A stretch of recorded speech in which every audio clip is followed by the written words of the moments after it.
She could... Rolling. Oh, sorry. Are you rolling? I am rolling, Okay. but what were you going to say? Nothing. So I went home for Christmas, saw my mom, saw my whole family, but my mom is, of course, listening to the show, as every boy would want his mom to listen to their podcast. In North Carolina. Yeah. Imagine that. But, she was like, I just have one question. And she really likes the show. She was not critical of it at all, but other than this. Yeah. But she was like, the astonishing legends, she's like, it's not like every episode is an astonishing legend. I was like, yeah, I know. Some are legends, some are astonishing. And what is our brand? We're trying to figure that out. Yeah. What are we doing? We're not trying to figure it out. We actually know what we want, but like, does the name work for what we want? For me, I was thinking about it actually just today. I was thinking about one of my favorite shows, Unsolved Mysteries, which some people, if anyone in our listener base is younger than 20, or 25, they might not ever even heard of Unsolved Mysteries. Yeah. But well, but anyway, there were two shows really. Yeah. That the first original round, In Search Of. In Search Remember that? Of. Yeah. Now a lot of people aren't going to remember that. That show is amazing. Yeah. But there's really just hosted by the Leonard two. Nimoy. Yeah. Well, you got two, and then Robert Stack. Yeah, Robert Stack did. I thought you were going to talk about because Unsolved Mysteries came back for a second round. Oh, but they just repackaged it, and it was Dennis Farina after. He's great. After Mr. Stack died, right? And Dennis Farina's walking around in this like super big fake set with everyone's on computers. Yeah. It's like. So these people are on computers looking up stuff from stories that are 15 years old? Yes. Or they're feeding him information live right then. No, it's just not. Yeah. But my point is that Unsolved Mysteries, it was a great show. I really loved it. And it was about everything. It was about UFOs, cryptozoology, missing persons, unsolved crimes. It was about unsolved mysteries. I mean, it's explanatory. Yeah. That's what it's about. Right. And we're not exactly unsolved mysteries, but we are astonishing legends. And, maybe every interview isn't astonishing. But you know what? That's for you to decide, the listener. Yeah, but that's for you to decide because tonight's show is about Visit with a Psychic that I actually was part of myself, and then another friend of ours was, and who came in to do an interview, and we just had him back tonight for a follow-up interview, actually, because this original interview we recorded a little while ago. But in the course of how this story unfolded, we did come across a legend in this particular case. I don't know if you knew this. I only became aware of this today. If a bird flies into a window in your house and then it dies, it's an omen. It's a bad omen that somebody close to you is about to pass away. Well, yeah, I have heard of that. I'd never heard that till today, really. But apparently it goes through. It permeates lots of different cultures. Oh well, birds figure prominently, I would say, in world superstition and culture and. Hey, they can fly. Most other creatures on this earth do not fly. So they're kind of mystical. They figured it out. Yeah. And apparently kind of a dinosaur background, whatever they have, they're kind of mystical creatures. And they went from tiny little arms to wings. But they really traded up. But that's the thing. How close do you Yes, they did. How close do you get to a bird? You don't really. So there's already kind of a mystery about them. Yeah. You know what I'm saying? They're a far-off creature. And I remember as a kid when you'd see it like a dead bird on the ground, like, ooh, look at that. And you'd maybe poke it with a stick and get a burial in a shoebox. But you don't get around them, especially like ones that are even more rare. I think one time we saw a dead hummingbird and we were like, oh my God, they're so fast and they're so elusive. That's the thing. Right. So here's a creature that suddenly smacked into your house and is, unfortunately passed away. So you remember that. It's not like you come outside and there's a dead mouse by the garbage can, because that happens quite a bit. That's not so mystical. Right. You expect that to happen. That just pretends you gotta bag your trash better. Right. Birds have always had kind of a mystical place in culture and folklore. And now I'd not really heard that was specifically a portent of death.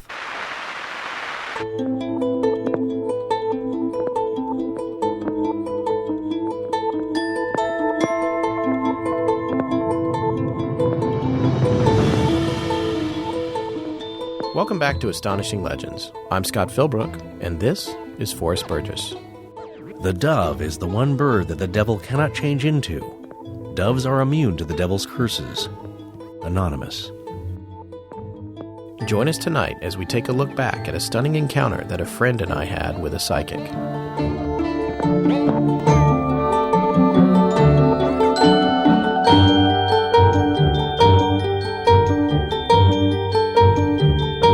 Okay, so we're going to be talking to Eric Robinson. Say hello. Hi, everybody. Do you want to just do a little bit of background about what you do? Sure. I I'm a New Yorker by trade. Moved out to Los Angeles 4 years ago with my then employer, Harvey Weinstein, having worked at Miramax and the Weinstein Company as a studio film executive for 10 years with him. And now, as of 2.5 years ago, I run production and development and am a manager of writers and directors at a company called the Gotham Group here in Los Angeles. Okay, I want to follow it up immediately with no one send us any scripts, please. Thank you. We don't want them. We're not going to read them.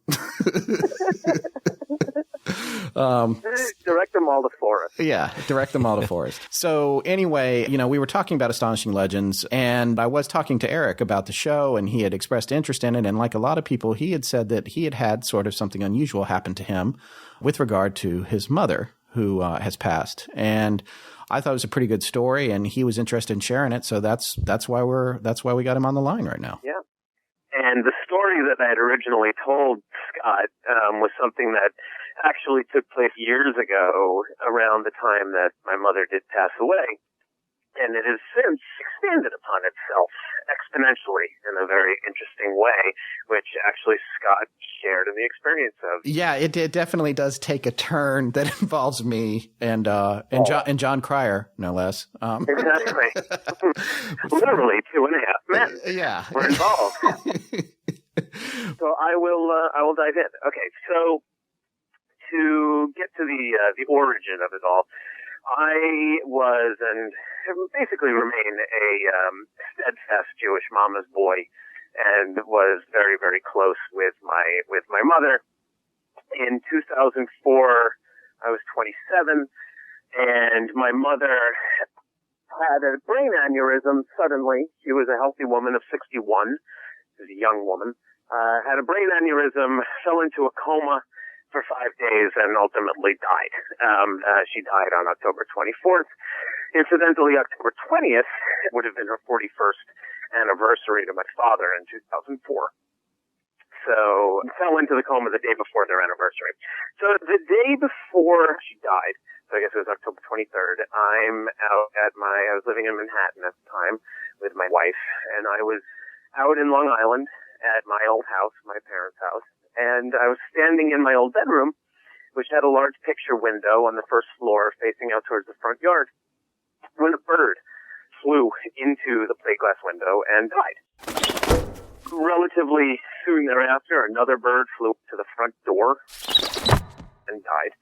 And soon thereafter, another bird flew into the kind of greenhouse-style windows in the backyard. A quick question. The soon thereafters, are we talking about the same day or it's a couple of days? We're talking about within the same hour. Oh, my gosh. Okay.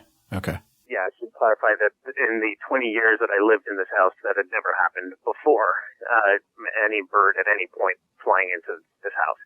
So within an hour, 3 birds flew into the house and died. Called my sister, who lived about a mile away, to tell her how weird that was, and she said, "Shut up. Within the last 20 minutes, a bird flew into my plate glass front door and died." And then we called my sister-in-law, my brother's wife, to tell her the strange events, and she said, "That's weird. A bird flew into the window where my son, my 2-year-old nephew, was being babysat at his babysitter's house, into the window that he was sitting in, and died."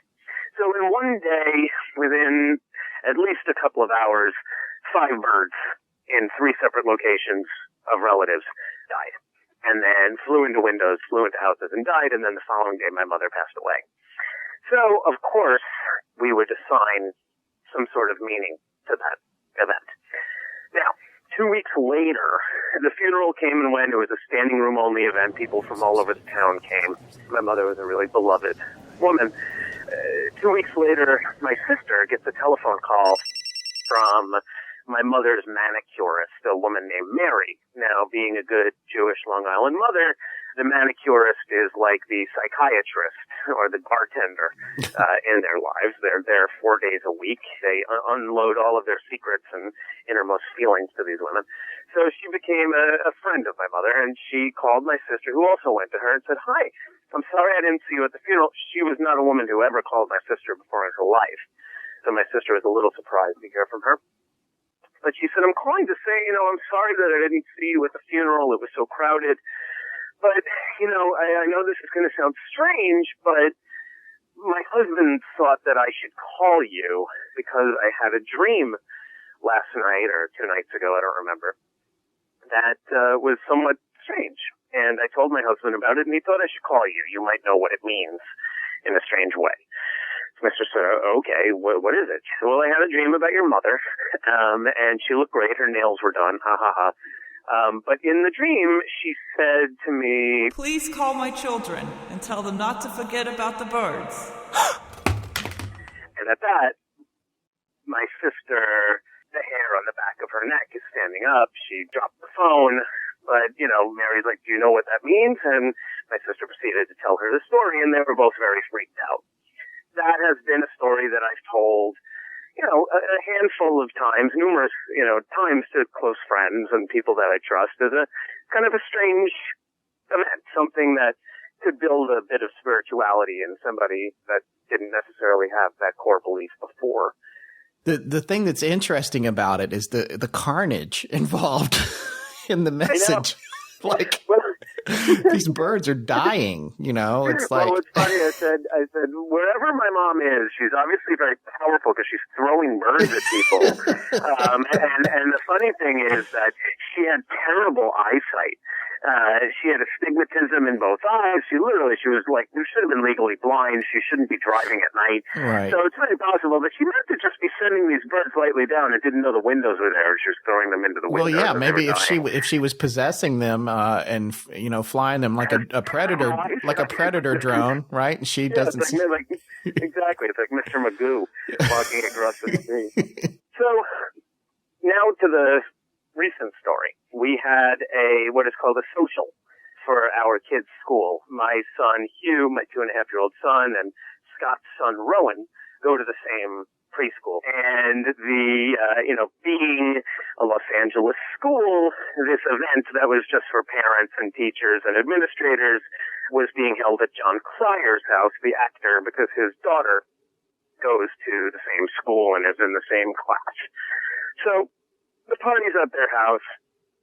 We walk up, there's a live band.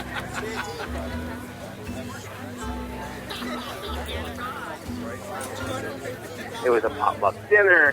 Now we realize, okay, this is an event that we weren't really expecting. As part of this event, as part of the entertainment, midway through, along with the photo booth and live music, we learned that, this being Los Angeles, it wouldn't be a party without a psychic. And there was a psychic at the house that you could go and sit with and get a reading from. And we learned that, she is one of the most renowned mediums, clairvoyants, psychics in town. She's been on The Real Housewives of Beverly Hills doing seances and whatever. So it's kind of like a karaoke bar. You have to go to the handler and put your name in, and then he comes around and says, "Are you ready, sir? She can see you now." So, we put her name in, my wife and I. My wife I've never known to even think about wanting to go to a psychic. She really wants to do it. Scott, of course, wants to do it. So we all put our names in, and Scott finally goes. And Scott, after, I think you were in there for at least 15, 20 minutes. Yeah. Scott came out and, being somewhat of a skeptic and always taking kind of a real scientific look at these things and having done research on cold readings, etc., you came out really shaken up to the point that you're like, I gotta go home. Yeah. So, almost kind of teary. You had an experience, at which point Erin and I, my wife, looked at each other and were like, what the hell? Yeah. Okay. And people were coming out of that room looking like they got punched in the gut. So then Sherman comes up to me and says, I need to skip you because John wants to go. And but to be fair, it's not. He's also the host. He's footing the bill. To be fair. Yeah, I understood. I let it go. But for they used 45 minutes of time when she was supposed to be out of there at 9:00. So now at 8:40, finally they leave the room and they call Erin in, my wife.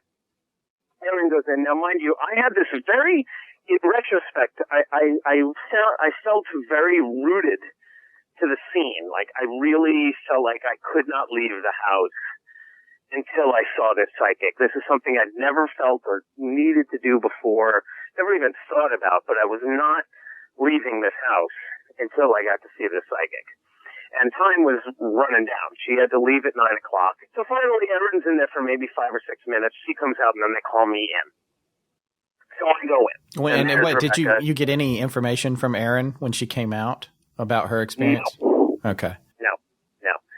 All Erin said was she phoned it in for Erin. Erin did not have a very enlightening experience with the psychic. Right. So I went in and I said, "Hi, I'm Eric." And she goes, "Oh, you're Eric. I heard somebody called out Eric to me earlier, and I've been waiting to figure out who it was. So hi." And I'm like, "Oh, okay, hi. Here I am." So she said, "Oh, are you Jewish?" Now, as Scott knows, you can look at me and don't have to think very hard if I'm Jewish. I do have a Jew fro, as they are called. So, okay, she's somewhat perceptive. It's also Hollywood. So I said yes, and she said, "Oh, well, your wife isn't. I know." And I confirmed that she never asked what religion Erin was. But what's interesting is there is a very wise, very powerful Jewish wise man with you as your guide, sitting next to you. He's been with you since you were born, and he's going to be with you for the rest of your life. He's your guide. He is, I'm not sure what you call them, a Hasid. I said, a Hasidic? And she said, yeah, that's it. The robes and the beard.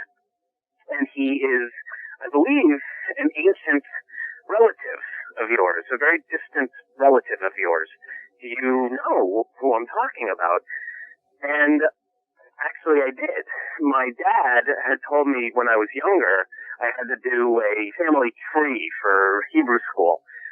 And he told me that his grandfather's family was from Spain. And in the 1920s and 1930s, they had a genealogy done of the family, which traced all the way back to Moses Maimonides. And Moses Maimonides, if you don't know, was a 11th or 12th century very famous Jewish philosopher and scholar. There's hospitals named after him to this day, Maimonides, and he is related to us, and he's from Cordoba, Spain. And I said the name Moses Maimonides. She said, "That's exactly who it is. He's with you." And I said, oh, okay. Do I need to be more religious? And she's like, "No, it's, with this guy looking over my shoulder." She said, "No, it's really not about religion. It's not about God. It's really about a set of rules. Religion being the earliest form of rules and government. It's really about rules to live by and teach your children." And I said, okay. And then she went on to, specific, I'll call them specific vagaries, because being in Los Angeles and working in the industry, she was feeding into my ego. She's like, "You have a very stable, steady job. You like where you work. You like the people you work with." And all of this is true. You're only going to continue to have success. Money is going to continue to come your way. It's not going to be an issue for you and your wife. And even though your wife's job might be shifting, which is okay because she really will be successful in her own right as her own boss or a consultant, she shouldn't worry.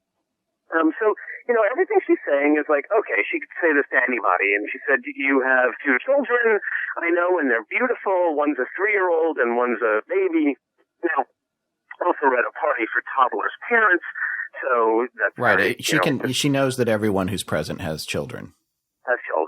But she doesn't know how old they are, or necessarily, or their ages. That's right. No, that's not true. She would know a general age range, actually, now that I think about it. Yeah, she would know that they're all around 2.5 or 3 years old, but she didn't necessarily need to know that we had one younger. And then she said, "Oh, and you used to be in front of the camera and on the stage when you were younger." I said, "I did. I used to act a lot." And she said, "It brought you a lot of happiness, but you're much happier now doing what you're doing now. It's much more rewarding for you, and that's great, and keep it up. And you like to write. You should get back into it." And ironically, I kind of am. I've got a couple of things I'm working on. So, that goes on and on for a little bit. And then she she wasn't saying anything about my mother, which I was a little disappointed about. So I said, can I ask you a question? She said, of course. I said, okay, can I ask you about my mother? And she looked at me and she said, oh, that's who it is. She said, I don't want to scare you, but there's a woman in the room standing behind your shoulder who I didn't realize who it was, but now I know it's your mother. And she is very pretty and very young. She died young, right? And I said, yeah. She said she barely made it out of her 50s. And I said, that's right, she was 61. And she said, well, she's here with us and she wants you to know that she's proud of you, and she comes and she visits the house. And she knows your children, and she's seen your children. She couldn't be happier. I said, okay, that's really nice. And she said, well, this is interesting. Have you ever been to Argentina? And I said, well, yes, I have actually. And she said, after she passed away. I said, yes. We went about a year after she passed. In 2005, my wife and I and my girlfriend and 4 other friends all took a trip down to Argentina. And she said, well, your mother wants you to know that she saw that trip and she knows about it and it looks like it was a lot of fun. Okay, well, that's really specific. That was the first really specific thing she said. Now, and Aaron did not give any information about that trip to her. Aaron was in this like 5 minutes. Right. She didn't say a thing about anything. The only thing, and we'll talk about that after, the only thing that Aaron was told was that she makes good sandwiches. Aaron didn't get a thing from this woman. So first she says that, and then she says, oh, and your mother was a great cook. You know, I'm like, well, no, not exactly. She cooked one thing really well. She made great matzo ball soup. That's what she was known for. And she said, oh, and you know how to make it. And I said, well, no, I don't. My sister does. And she said, oh, okay, well, she would like you. She thinks it's important that you or your wife, who's a good cook, learn how to make the matzo ball soup because it's important to keep alive that tradition in your family. And it's something that I've kind of always wanted to do and miss out on because my sister makes it for all the holidays in New York and I'm not there. So she said that we should learn how to make it. And then she said something else about me and my sister.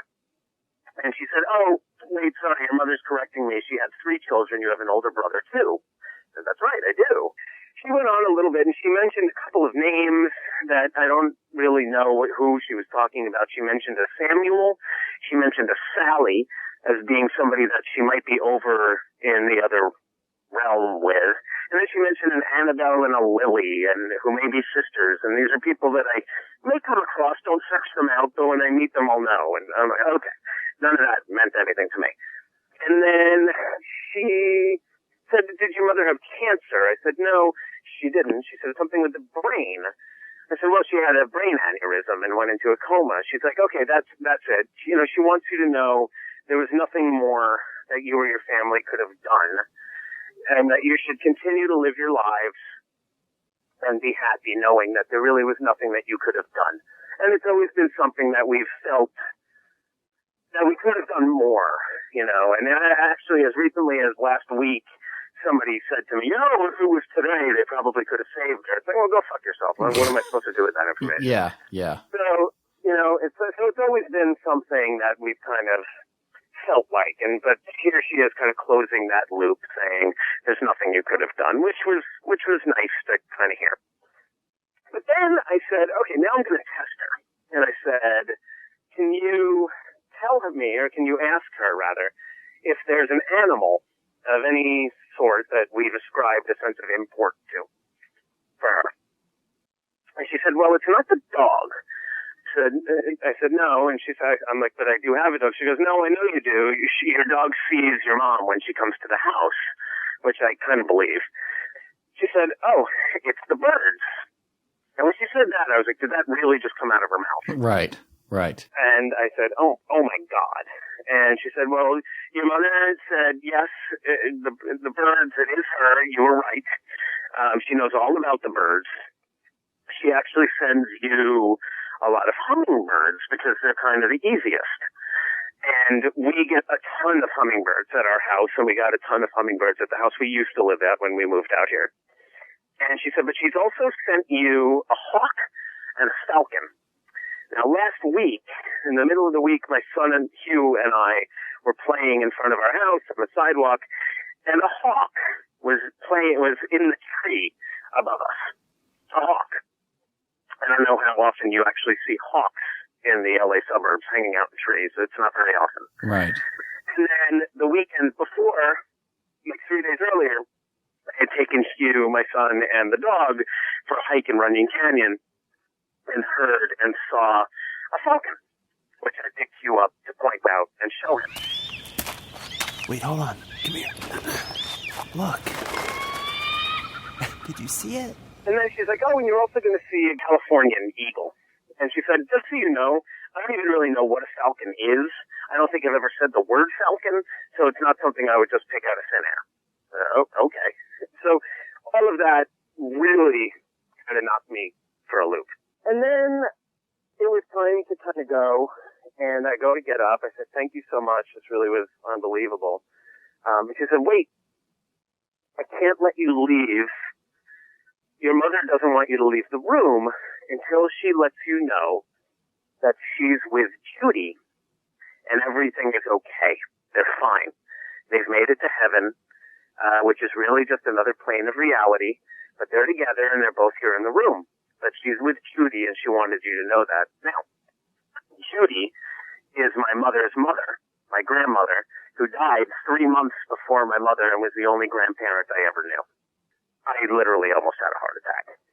Hearing that word, that name, there's no way on earth that she would have just told that name. I mean, that was something that she knew and was being told. So I walked out of there, grabbed my wife and said, I gotta get out. I gotta go home. So the next day, I call my sister. I tell her the story. She's just blown away. I call my brother and tell him the story, and he says, 2 days ago, my therapist told me that I needed or should go see a psychic. She had a feeling I should go talk to a psychic about my mother. And it just reminded me of the feeling of being stuck in that house and not leaving until I spoke to that psychic. It's almost like she was kind of calling and making sure, calling out to us that we needed to go and make a connection. And I was the first one who did. And then I called my dad to tell him the story. And he was, I wouldn't say flippant, but he's not a man of many emotions. You know, he didn't even remember the birds event from 8 years ago. Once I said it, he was like, oh, yeah, now I remember. I forgot all about that. So he literally hasn't thought about it in 8 years. Right. 2 hours later, 2 or 3 hours later, he calls my cell phone, kind of freaked out a little bit. And he said, you're never going to believe this. I just left the place where I was getting my hair cut, and I was sitting by the window, and a bird flew into the window and died. As if reminding him of the entire event. Right. It just felt like she was taking this time to reach out to us and just kind of let us know that everything was okay. Okay, so just wow, first of all, right? I mean, it's pretty amazing. Not being religious or not being, never really being sure and never really knowing what else there is. It really just knocks your belief system to the core. And really kind of, I didn't sleep for a couple of days afterwards. Yeah. Mainly thinking about who the fuck is Sally. Just racking my brain trying to figure certain things out. What is she trying to tell me? But just kind of amazed by the whole event. And one part of it, I will say, was kind of interesting is that I had a sense of almost like a strange confidence boost, knowing that I had this very wise, ancient relative looking over my shoulder. Yeah, my mom, which is also, by the way, super fun to say, Maimonides. Maimonides, it's a great name. I didn't say it right, but yeah. It's like, that's the best. If you look into Jewish spiritualism and the writings of Jewish afterlife, and there's not, there's not a ton, about it, but there is a belief system of what there is afterwards, and nobody really knows. But what they do believe, kind of mirrors the event, the experience that I had. kind of what I was describing in terms of there being different planes of reality, and certain people stay here and become guides or are somewhat stuck here, and certain people do make it to a heaven, but nobody really knows what that is either, and have the ability to kind of go back and forth. Right. So it's interesting. Well, there's a couple of observations that I want to make. I definitely want to touch on your dog's past year of his life before we hang up. But coming back to the psychic experience, I did have a very sort of intense visit with the psychic. What happened for me was I went in and sat down with her. The information that she pulled for me that I felt was pretty unusual was the first thing she said is, oh, you're an animal person. And I was like, well, yeah, I guess. But now, to be fair, I haven't had an animal for years, but my whole life I had cats up until my son was born, and he became enough of a caretaking requirement that I didn't want a cat. So, but then she goes, no, you just got a dog or a puppy. And she was spot on. 4 weeks ago, Emily and I rescued an animal at one of those things at a mall. So that was kind of out of the blue. And she was like, well, she's a puppy or she's really young. And I said, yeah. She goes, be patient with her. She's very smart and she really is happy with you. And there were 2 guardians that came down and put her with you and you guys with her. That was an arranged marriage, for lack of a better word, which I do have to say that the event of adopting this animal was, for my wife and I, more spiritual than most things are. There was something about it that it was, so we couldn't even really remember how the dog got into our arms, to be honest. We were talking about that before I even had this discussion. So then she said, just be patient with her, which I am going to having to do because she's not, fully potty trained and she has a few issues, but overall she's an awesome dog. So that was the first thing she said. And I was like, okay, well, she then goes on to say, well, there's a man here with you. It's your grandfather is here with you. And I said, okay. And she's like, he's standing behind you. And I'm trying very hard not to give up any information. I'm also pretty familiar with how cold reading works. So I'm trying to avoid any of the tips that allow somebody to cold read details. But it's very hard to do. It's hard to mask your body language. It's hard not to nod when they say something that works or shake your head no. It takes a lot of concentration not to give up information. When she said that my grandfather was there, my heart kind of skipped a beat because I have a grandfather that I was very, very, very close to. And she went on to say that he was saying that, quote, he said, my grandson is very technical.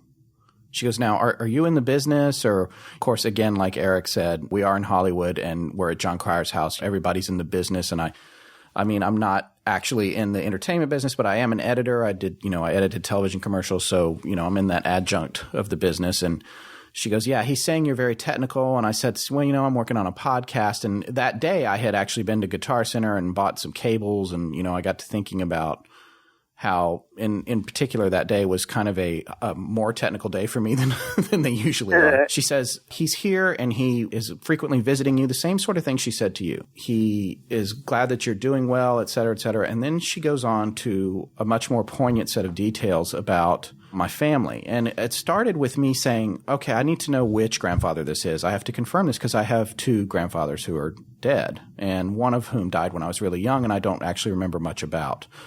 He was a chemist. But the one that I'm closer to died, when I was in college. And he is my mother's grandfather. And I said to her, which grandfather is it? And without missing a beat, she said maternal. So I was like, wow, okay, so this is my grandfather. His name was Jesse. But she didn't say his name. And then she goes, right after that, she said, now who's Betty? And even now just saying it, it's kind of like your Judy moment. It was like, yeah.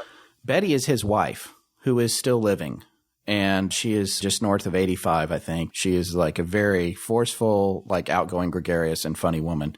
To have her say that, to confirm that it's that grandfather, and then have the very next thing that comes out of her mouth is the name of his wife. And the other thing that's happening is that my mom spends a lot of time taking care of Betty.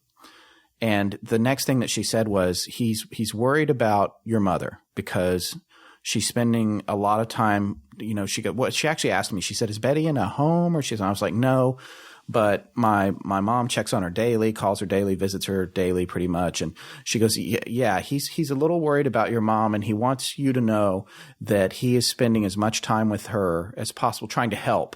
And that he also wants everyone to know that he goes, she's sick. She goes, she's not sick, but she's starting to go through changes. And she said he wants everyone to know that he's going to be there waiting for her. It still gives me a chill when I think about it. But of course, it's something you want to hear. We talk about that. And then she goes, now, what is it about a kitchen? She goes, you have a kitchen. Something is going on with kitchens for you, which, okay, this is another thing that's really out of left field. My wife and I live in a rental condo that is, on the surface fairly nice. It was only built 2 or 3 years ago, and the kitchen looks really nice, but everything in it is a piece of crap, and I hate it. I'm not a gourmet cook by any stretch, but I do like to cook, and I'm trying to cook more and more. My dad is actually kind of an amateur gourmet, and he's been helping me, get the right pots and pans and all that kind of stuff. And this kitchen, I can't stand it. Everything is stainless steel and it looks nice, but it works like crap. The ice maker, 3 people come over, it doesn't make ice. The stove won't stay lit. The oven won't stay lit. The dishwasher doesn't clean the dishes. This is a very internal thing. And she goes, you're going to move and you're going to get the kitchen you want. And your grandfather is laughing. He says he's going to help you. Just relax about it. It's just you have to be patient. And she goes, and you guys are probably going to get a house, but don't think of it as a trap. And this was all super interesting to me because we have been actively looking at houses for about 5 months. I have seen probably between 20 and 30 houses. There's no way she could have known that. And the one that I wanted the most had this beautiful kitchen. we got outbid on it. So that was another sort of weird to be pulling something out of left field. I mean, what do you say? It was very specific to me. So then after that, she goes on and she says, now tell me about Jerry. Jerry is pretty much one of my best friends back east. He's like a brother to me. She then says, and who is Mary or Mary Beth? And I said, well, that's Jerry's wife. So she's now named my grandfather's wife, my best friend, and his wife. She went into more detail about that. She actually even went into a past lives thing about me and Jerry. And I don't know if that's interesting enough to share here because there's no way to corroborate that. I enjoyed it and enjoyed hearing it, but that wasn't the part of it that it's never surprising for someone to tell you that you and your closest friends have been around together before. You want to believe that anyway. So the things for me that were really specific and strange about it was, like I said, the names that she pulled out, the thing about the kitchens. And then the very last thing she said to me was, you're as psychic as I am. And I said, are you kidding me? And she said, yeah. She goes, you just need to develop it. And she goes, listen, I want you to when you look at me, do you see colors? And I said, yes, I do. And she said, tell me what they are. And I said, green. And she goes, light green or dark green? And I said, it's a light green. And she goes, yes, that totally makes sense. And she goes, I want you to right now, I want you to say the first name that comes to your mind relating to me. And she says, your grandfather is standing right over you and he's helping. And I just, without hesitating, I just said the name Julie. And she looked at me kind of like knowingly, she laughed and she pulled out her BlackBerry and she said, Julie is a close friend of mine. She just texted me and asked me if I was coming over tonight. And then she showed me the last text that came in on our BlackBerry. Oh my God. So then she said, do you have any more names? And I started naming these other names, but I felt like they weren't real. Like that first one felt like a solid thing. And then I felt like I was off my whatever. And then she goes, well, that's strange because those are there's a band that John's involved with and those names. She goes, well, I don't know about that. So she walked away from it because I don't really know John, the party host. So the overall feel of the experience was very, very heavy, specifically as it related to the stuff about my grandfather. In conclusion, I just want to quickly say that my grandfather had a nickname, which I'm not going to share here because I'm going to see her again. And I don't want it to be out there anywhere. But it's a name that I came up with when I was a little kid, and the whole family referred to him by this name. Till the day he died. And I even have a tattoo on my arm that is an homage to the iconography of that name, of that nickname. And she didn't say anything about any of that or his name. And it's a very heavy thing. So you wonder, like, what information's coming through, what isn't coming through. The other thing I can tell you is I've researched the name Betty. Betty was the number one most popular name from 1930 to like 1955. The part of me, the skeptical part of me, and the part it's like, have I just been cold red? I don't know. It's like, you come to the party. What is everything you can tell about me from being at this party? I definitely have a kid. I'm probably in the business. I have a beard with gray in it. It's obvious that I have dead grandparents. It's like, so there's all that stuff. And then the name fishing is a cold reading technique. They throw a name out. They look for something, and then your reaction's given. And I know there were times when I gave information as hard as I was trying not to. I did give her feedback that reinforced the direction she was going in.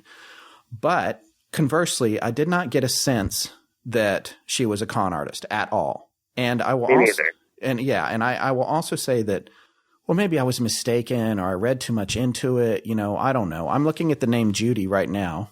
Name was among the top 50 most popular given names for girls born in the U.S. between 1940 and 1960. Now, she could have said the name Judy. And, also it's very much a Jewish name, or Hebrew. It's connected to, it's specifically associated with that. There was a pretty good chance that there was a Judy in your life somewhere. Fine. If she named 10 different names and Judy was one of them. Yeah. But it was the only name she said. Right. And it was the name that I wasn't allowed to leave the room until my mother mentioned it, which was very much would be my mother. Like, hey, why aren't you asking about your grandmother? Right. Or make sure he knows that I'm with his grandmother because we died 3 months apart. Right. And, she would be with her mother, who she took care of, who had emphysema. She was 84 when she passed away. And my mother, much like your mother's taking care of your grandmother, was with her daily. Right. To the point of wearing her down. By the way, another reasonable assumption, if there's a living grandparent of somebody in our age bracket, then there's a good chance that there's a child involved in the caretaking. Sure. So okay, let me ask both of you this question. How many names did she come up with that didn't mean anything? Oh, like how many misses? 4. To me, she said 4 names that didn't mean anything to me: Samuel, Sally, Annabelle, and Lily. And my mom was not a great cook, so there were things that she definitely got wrong. And she also never said my mother's name. She didn't say any names. The only name she said, which was the last name she said, and I was not allowed to leave the room until she said it, was Judy. Right. Okay. So, she said 4 names to me. And by the way, she could have said Judith. Right. She didn't go by Judith. She went by Judy. She could have said Jude. She could have said any other name. Right. I mean, why did she say a woman's name? She Right. could have said any other name, but she specifically said that name. Well, she said 4 names to me, and one of them did not mean anything to me. Now, it was after I said that the name didn't mean anything to me that she ascribed it to someone else. And I'll tell you a very quick little story about that. The name she gave me that I didn't understand was William. I was like, no. And she goes, no, you know what? I said, no, I don't know that. And then, of course, after that, she says, no, William is with Jerry. William is taking care of Jerry or looking out for Jerry. Nice. Tell me that. I said, oh, okay. Well, I'll ask him about it. Have you asked him? Yeah. So that comes around to, I finally, took me a couple of days to get in touch with him because Jerry's a very busy guy. Now, just a couple of quick things about Jerry. One is he had some serious intestinal tract problems for a couple of years and nearly died 3 times. He's our age, by the way. So he went through a pretty intense time with all of that, and she didn't mention that. There's things I'm thinking about that are really significant events that aren't mentioned, or the nickname of my grandfather, that kind of stuff. But anyway, she goes, William is taking care of Jerry. And she didn't indicate that it was like someone who had passed or anything, one way or the other, I don't think. So I call Jerry and I tell him the story, and I tell him about the past lives thing, which I didn't mention here. But the long and short of it was that she intimated that we had been friends in past lives, and we actually fought in the Civil War together for the North, which of course my family, who's all from the South, is going to be pissed about. But she said that we survived the war and retired on neighboring farms, and that my farm had a shop in the back and I did metal work. And she also said that he at that time was married to Mary, the same Mary that he's married to now. So I called, of course, to tell him all of this. And then the next thing that he says, to set this up more properly, Jerry had used to be a lighting designer, did a lot of stage work, et cetera, and he got sick of it, and he went back to school like in his mid-30s and got a law degree and is now a public defender in Newark, New Jersey, which means he's a very busy man. And he is just starting to – he had been interning all through the law degree stuff, so he was pretty well in place with the public defender's office. By the time he graduated, they put him into a significant role there. And by significant, it's you have to climb the ladder. It was you go into court, you argue bail for people or whatever. First he was interviewing people and then sharing that info with the people who actually argued bail. Then he got to where he was arguing bail, and then he recently was promoted to where he's actually handling trials. It's very hard, and there's a lot of pressure, and he has a supervising attorney for him in the public defender's office who has taken him under his wing, and he's his mentor. and his name is William. William. And he said, it's funny because William is no longer my supervising attorney. I was transferred to somebody else months ago, but he still comes to court and comes to see me every few days and asks how I'm doing and gives me advice and reviews my arguments and all that. And he goes, he is essentially a mentor for me now. And his name is William. So I don't know. William's a very common name. Obviously, my grandfather had a brother named William, but the whole family called him Bill. So I just didn't think that was what that was. So that's everything. That's everything about the experience that I had. But it's a little. There's been a little water under the bridge now for me. But for the first several days, I was like you. I had a hard time sleeping, and I was shaken by the experience. And I fully intend to see her again. And you want it? And my dog does have a. Just quickly. Does have a sixth sense. Aaron and Eric's dog, Ollie, is a little bit of a celebrity in Hollywood. He is. He is. Why don't you tell the story of what happened? I'll try and keep it short. This is probably coming almost on at least 10 months ago. I think this is January, February. I don't even remember. And there was a human head that was found at Bronson Canyon underneath the Hollywood sign. Do you remember that, Forrest? I do remember that story. Yeah. And it was it turned out to be a national story. LAPD officials say a severed head. By a severed head. A severed man's head has been discovered on a hiking trail there beneath the Hollywood sign. Your dog was My dog was the dog that dug up the human head up at Bronson Canyon. So he was on a hike with his dog hiker. In LA, dogs don't just have dog walkers, but they also have dog hikers. And my dog, being a very active golden retriever with a ton of energy, he goes twice a week on a hike with a pack of dogs. And he was, that particular day, they went to Bronson Canyon, and he tore off into and he's a digger, he's a hunter. He's always bringing back, rats and gophers. He even killed a snake once up at Runyon Canyon. He tore off into this kind of copse of trees and was digging and barking like a madman. He was, tore off from the pack. Where's that crazy dog off to now?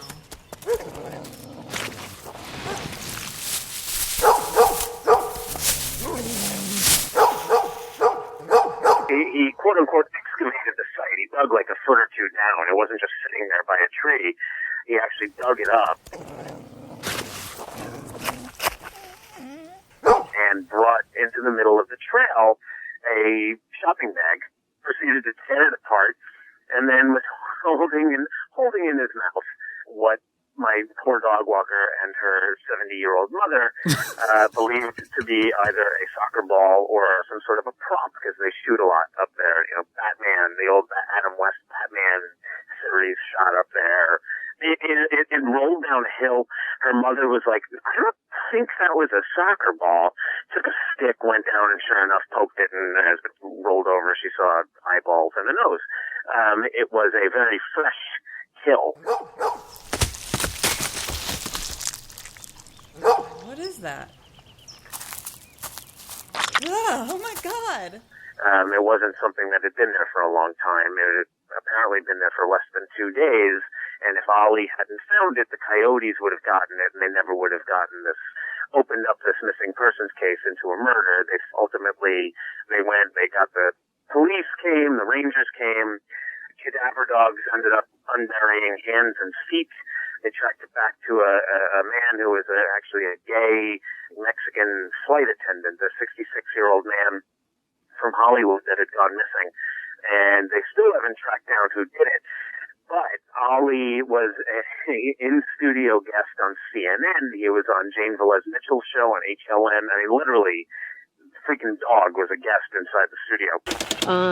While the dogs were playing with it, at some point, the object came out of the bag, and they discovered that it was a head.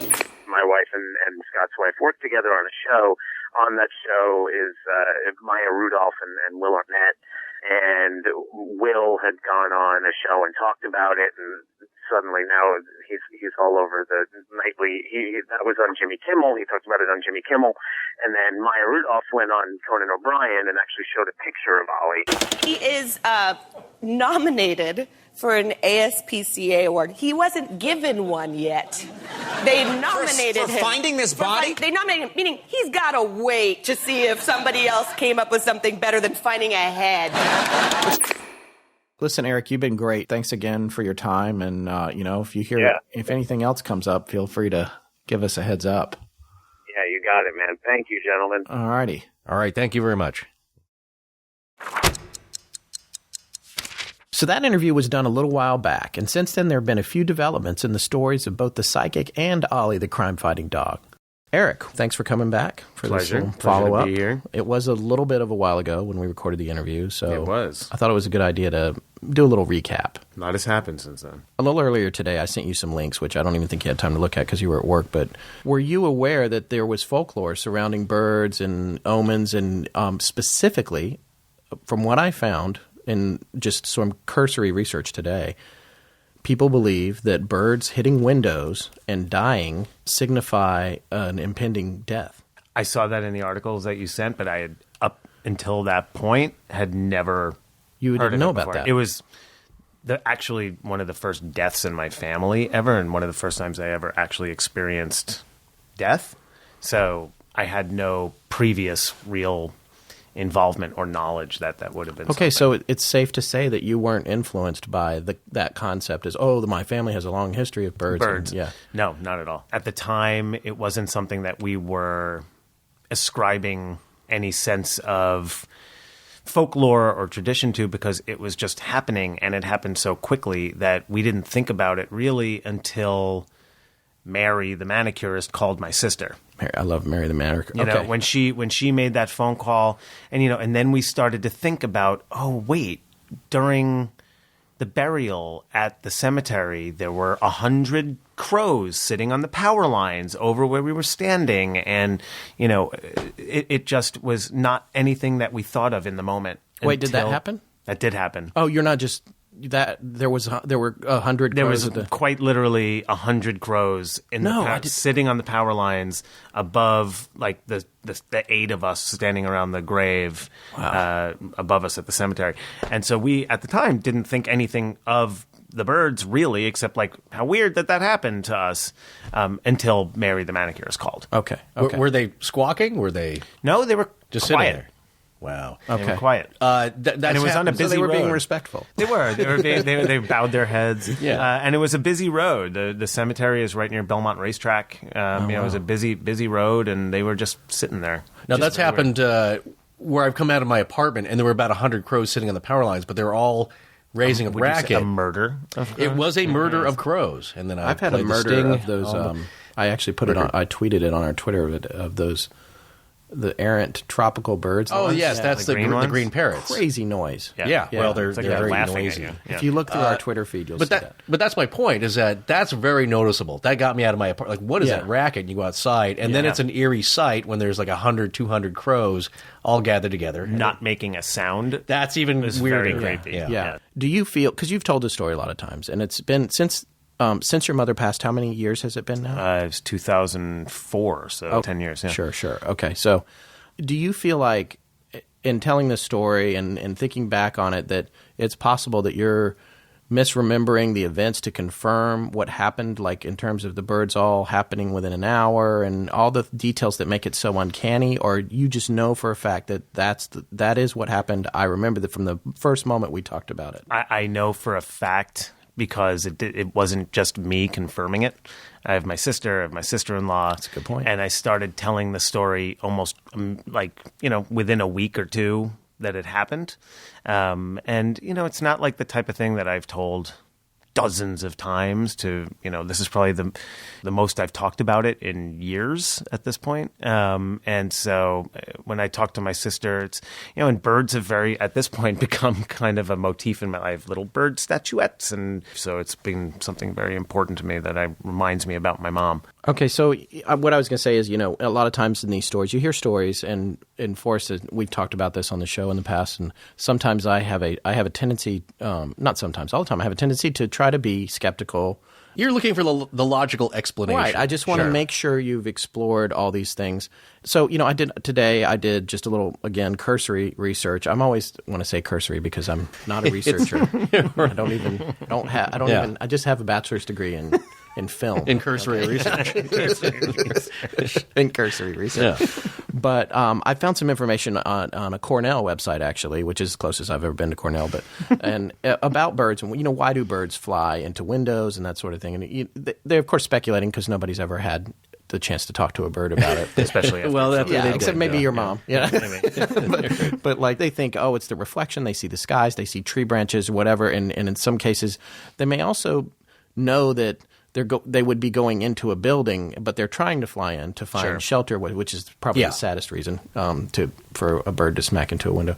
But it's always glass or something that has a reflective surface. Right. So the detail in your story that for me that kind of gives me a little bit of a chill is bird number 2 in your story. What did bird number 2 hit? Flew into a solid wood door. A solid wooden door. And this is the front door to my parents' house. The house that you used to live in. That I grew up in.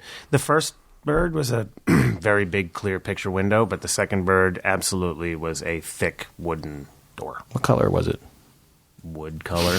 Wood. So it's not even painted. Yeah. No, brown. Okay, so it's not like it wasn't painted even. Like the sky. No, it was just brown. It wasn't sky blue with clouds on it. No, there was a big tree painting on the front. There wasn't a big sign that said birds. Yeah, bird feed. Well, it was just a wooden door. Right. Wow. Okay, see, for me, that's like, okay, well, these birds, you could say, all right, how far apart were all the locations? So there were three incidents of it. At this one location at my parents' house, and then my sister's house, which was about a mile away, and then the house where my nephew was being babysat. That wasn't even a family house. That was a babysitter's house. It was the babysitter's house. It was basically daycare. Yeah. And he was 2 at the time, and he was in the upstairs playroom, and it was the window there, and that was probably another mile away. So it was all within like a 4 square mile radius. Okay. It's still so again, you could say, oh well. Maybe a bunch of birds got sick and on the same day. But still, there's that one that flew into the wooden door. Yes, it's like a bird flying into a tree, or like that doesn't happen. You know, it's like and it's funny because the one that flew into my sister's house, she heard the crash and she went to the front door. Like, what was that? And when she opened the door, the FedEx guy was there, and he said, "Did you see that?" And she said, "What?" She goes, "A bird just flew right into the door, like right over my shoulder, and flew right into the door and died." And there was the bird down there. So he was standing there. The FedEx guy was like about to ring the doorbell, and the bird beat him to it and slammed into the door.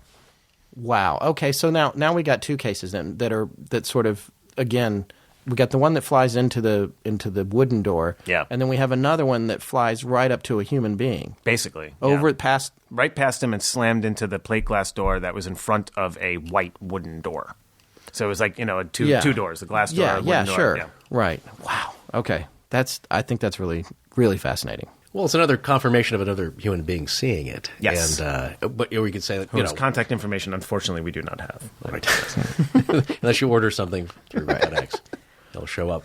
But that's another interesting thing, I think, with people not believing this or thinking like, well, it's just a coincidence. I think everybody has a number. If one bird hit the window, okay, that's not so much. 2, no. 3, no. How about 10?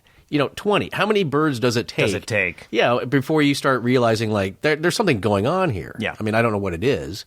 But obviously this is not biased, later, just again, I mean, I know everyone who's listening to this show just heard this, but when you told your dad... Oh, yeah. And then 8 years later, when I told my dad the interaction with the psychic and the fact that the birds got brought back up and he didn't remember it immediately, and then 2 hours later he went to go get his haircut, and sure enough, bird smashed into the window that he was sitting right near in the barbershop.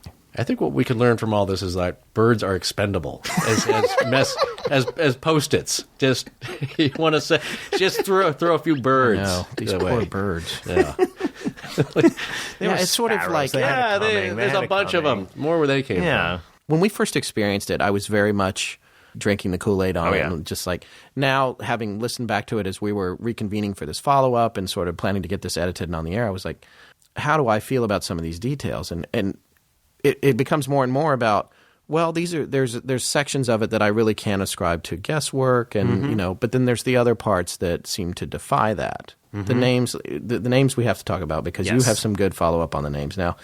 In and of itself, you get names in a psychic session and they mean absolutely nothing to you, and then you give yourself an indefinite amount of time to try to find those names later. Which was to her point, you know, to her point in the room. She said, "Don't go searching these names out. They might not mean anything to you, but once you hear them, you will know." Right. And I remember I told my sister these names, and we searched through family records and family trees to see who the heck are Annabelle and Lily. So you basically defied her. We tried. We tried. Who is Samuel? Did we have a great uncle named Samuel? Was that trying to figure out who she could have been possibly talking about. So in the time that's passed, I have now been able to put a person to each of these names. Sam, she had said Sam or Samuel, and eventually Sam became a girl that I'd met who became a good friend. Sally, it turned out, I had taken a friend of mine to lunch at a restaurant in town called Jones on 3rd. And this friend also has an affinity for astrology and psychics. And so I said, I've got a story for you. So I told her the story. When I got to telling her about the names and I mentioned Sally, she said, Sally, it's Sally. And Sally was a woman who we both knew, who had passed away several months before I saw the psychic. And we just so happened to be sitting at the exact table where my friend and Sally had breakfast every Wednesday morning at this restaurant. And so the idea being, well, maybe she was trying to reach out to my friend through me. And she had passed fairly recently. Yeah, because it was that summer. I never met her, but I knew of her because just like me, she was an editor. Correct. And a very well-known editor. Yeah, and I was aware of what happened to her. She passed away hiking from it was the hottest day. It was a 117-degree day in Los Angeles, and she had been hiking up a canyon and passed away from heat exhaustion. Right. Premature. I mean, she wasn't She was old. A young woman, and it was very tragic. And I had met her through work before, and so it's not that far off if we're going to believe in this, that she could have been used me as a conduit or something. Yeah. Right, exactly. Yeah, because it wasn't too far before. I remember it was on the news. This was October, and that had happened in either June or July. A few months before. She was Tarantino's editor, right? Correct. Yeah, correct. Yeah. So what about Annabelle and Lily? So Annabelle and Lily, again, two names. I didn't know any Annabelle, I didn't know any Lily, and some time had passed, and then I was introduced to somebody who became a really close friend, and we were having dinner, and she mentioned her friend Annabelle. And it was the first time I had heard the name Annabelle from anybody. And I said, Annabelle, does she have a sister named Lily? Just fishing. And she goes, no, her sister died, but her sister's daughter was Lily. So they were related by daughter. Annabelle's sister has passed away, and her daughter's name was Lily. Okay, so, if Ricky Jay was here, he'd be like, you're fishing for all this stuff or whatever. Sure. I'd love him, by the way. I see him constantly at this sushi joint. I saw him 3 nights ago. I always think of him over there because he's him and Penn Jillette can't stand psychics. Yeah. They're just like, oh, they're all phony and whatever. And I watch that stuff, and I try to take it all in, but you're fishing for these names. But again, for me, to find those two connected – like if you found an Annabelle or just a Lily, but she pointed out that they would be connected, and you found, and exactly, and it's a little more than just an initial. Yeah, exactly. All right, so I want to come back and I want to talk about Maimonides. Why can't I say? I couldn't say it then. I can't say it. Maimonides a little bit. It just quickly. If we wind up offending anyone here, I have to apologize because I'm again not a scholar, and certainly not a Jewish scholar. Which he was. Yes, he was. He's very, very highly respected, highly regarded. Yes, to this day. Nice choice on the Spirit Guide, by the way. Yeah, well, very learned. That's what I want to talk about. Yeah.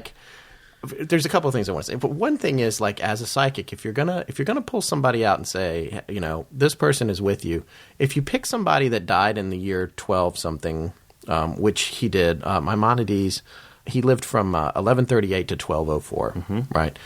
This guy, I went today and found a calculator, a generational calculator for descendants. And somebody that lived that long ago, even with just one kid, like if everyone between him and you had one child and that child only lived to 25, it's hundreds of millions of people. Also, in the world population, Jewish people are a small percentage of it, so it's even more likely that you're going to be related some to sort of to pull that out though. That's you know what I'm saying. That's now I will say she did not say the name.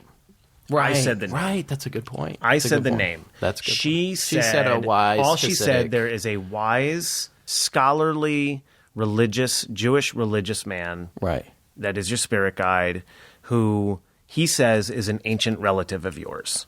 When you have that number of descendants, you're thinking, okay, so let's say you believe her. Maimonides is with me. Why is he with me and not 450 million other great grandchildren? Because I'm awesome. Or why wouldn't he be? I'm so much more fun than those people. Yes, that's a good point. He could be splitting up his time, too. You don't know how these things work. Yeah, no, we don't know how it works. That's the other thing about the whole part of it. We don't know. He has custody of me on Tuesdays, and then, we shares custody. It was my weekend with him. No, that's the thing. Like, how does it all work? Maybe they can be in multiple, if you believe in spirit guides, maybe they can be in multiple places at once. Because, the other thing that Forrest and I have talked about this sometimes is that all this stuff that people see as hocus pocus or magic or ghosts or whatever, we have, or at least I do, maybe I'm putting words in your mouth, Forrest, but I have a theory that a lot of it is more related to interdimensional, scientific sort of existence across multiple planes. Well, which is very much what she talked about in the room as well. Yeah, like an interstellar thing. By the way, I love that movie. Well, you said it was good. No, the thing is, you're not going, from my point of view, you're not going outside of the scientific realm. It's a part of it that we may not understand yet or have encountered. It's, and I listened to Brian Greene. He talks about string theory, and what they've decided now or determined is that on the subatomic level, particles do not behave as they do here. So up is down, left is right. They follow rules, but they're not rules that modern science is familiar with at this point. So my point being, who knows how things are organized? There do seem to be rules. If there are birds being sent, well, you're not sending eagles and you're not sending, bobcats or any other animals. I love, Forrest constantly brings up that there's rules, and I love they're across the board. It's like the black-eyed kids can't do this if you're a vampire. There seem to be I'm just telling you, the first book we publish has got to be your book of rules. Yeah. I'm not inventing the rules. I'm just noticing things. It's the guide for you know what it is? I'm pretty good at noticing patterns. Recently deceased. Is that what it is? Yes. Was that? The guide for the recently deceased, Beetlejuice. Reads like stereo instructions. Yeah, but I don't know what they are. All I've noticed is that certain things seem to happen. This is a common one. When people say, I have ghosts tormenting me or there's a demon tormenting me, well, I've never yet come across a story where, a knife has flung across the wall and stuck into somebody, killing them. It goes in the wall. I have heard around them. I have heard of things being stuck into the walls, knives. Yeah. People, I think, who are maybe vulnerable emotionally or mentally being influenced in certain ways. I mean, I'm not to get off track, but you never hear of something like, we were pelted with rocks from ghosts. Yes, but to be fair, you are leaving out a huge category, which is the one that the entity was based on. You could be, women being raped. Which is but that's not killed, but not killed. That's where the rule goes. Well, that's who knows. Yeah, well, no, you could be. People are pushed around by poltergeists. Things can happen to you, but not outright killed. The knife will be thrown at you, not into you, but you might get raped. You might get a penis in you. Well, that's not. But it doesn't stick. It's a ghost penis. All the time, not permanently. Okay. All right. Again, send your angry emails, I guess, to me on that one. Didn't she say that hummingbirds were easily accessible, easy to control? LA is crawling with hummingbirds, though. Yes. Flying. But she also sent a hawk and a falcon. Which can't be that easy to control. Isn't that? That's what I'm saying. This is my other rule. The other principle is that the universe runs. Everything's about energy and the amount of energy it takes to do certain things, and obviously. Somebody doesn't get a mystical fax, but you might get a crackly phone message from Indrid Cold over the line. Well, yeah, but now we're going to put into your rule book that it's okay if you've passed away and you're trying to reach out to someone who's still living, it's okay to kill a bunch of birds. I didn't do that. She probably feels a lot of remorse about it. Yeah, it's you're allowed a certain amount. She hasn't killed one since. I mean, the hummingbirds have all been really happy. Yeah, if anything happens, maybe we should throw it out there right now. If she's listening. By all means. No, please don't. Not in my house, though. We're going to walk outside. It's going to be an ostrich in your backyard. Well, there will be a possum, I guarantee that. But that's a different message altogether. Anyway, we could go on and on, which Forrest and I have a tendency to do. But anyway, thank you so much for coming back. No, thank you. It was a blast. The one other thing that we should point out, Hervé Medellin's murder has been solved. Yes, it has. It has. So, yes, it has. The gentleman is in jail, and Ollie is safe from any repercussions. Ollie was briefly brought back into the press when they arrested his murderer, but he never retained an agent, and he's still the story's still available he's for still option. shopping. He's still looking, still hoping for that big break. Stole my 15 minutes of fame. by accident. By accident. I can't blame him. But the murder has been solved. Yeah, we have a link, by the way, to the story about mention what happened and about the solving of the right. Now how was that connected? How was that guy connected to the corpse? The guy that. The guy was caught. Yeah, it was his lover, his boyfriend. His boyfriend. Right. Anyway, thank you so much for coming back. I will say this, and based on the stuff that I came across today, preparing for this follow up, and also based on your story, Eric, and what happened to you, I got to tell you, the next time a bird hits a building that I'm in, I'm going to be a little freaked out. Yeah.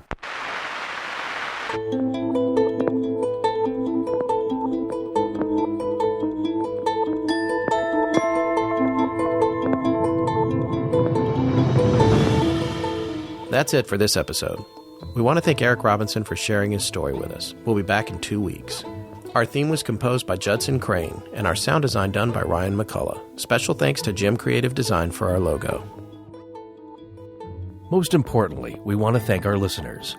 You can find us online at astonishinglegends.com, as well as Facebook, Twitter, Tumblr, and Google+. Copyright Scott Philbrook and Forrest Burgess. Good night.